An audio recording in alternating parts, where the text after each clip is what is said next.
இலங்கையிலிருந்து சட்டவிரோதமாக படகு மூலம் ராமநாதபுரம் மாவட்ட கடற்கரைக்கு கடத்தி வரப்பட்ட 4.5 கோடி ரூபாய் மதிப்பிலான கடத்தல் தங்கத்தை மதுரை வருவாய் புலனாய்வுத்துறை அதிகாரிகள் பறிமுதல் செய்தனர். தங்கத்தை கடத்தி வந்தது தொடர்பாக கிழக்கரையைச் சேர்ந்த 2 கைது செய்து காவல்துறையினர் விசாரணை நடத்தி வருகின்றனர்.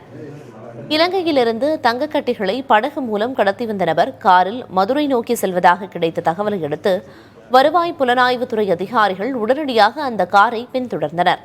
அந்த கார் கடத்தல் தங்கத்துடன் மதுரையை நோக்கி சென்றபோது திருப்பாச்சேத்தி சுங்கச்சாவடி அருகே மதுரை வருவாய் புலனாய்வுத்துறை அதிகாரிகள் காரை மடக்கி பிடித்து சோதனை செய்தனர்.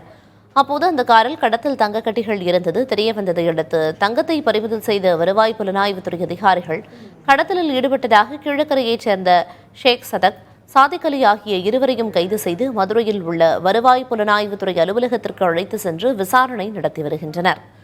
பிடிபட்ட தங்கம் இலங்கையிலிருந்து கடல் வழியாக கடத்தி வரப்பட்டதாகவும் அதில் 6 கிலோ 600 கிராம் தங்கம் இருந்ததாகவும் அதன் மதிப்பு 4.56 கோடி ரூபாய் எனவும் மதுரை வருவாய் புலனாய்வுத்துறை அதிகாரிகள் தெரிவித்துள்ளனர்.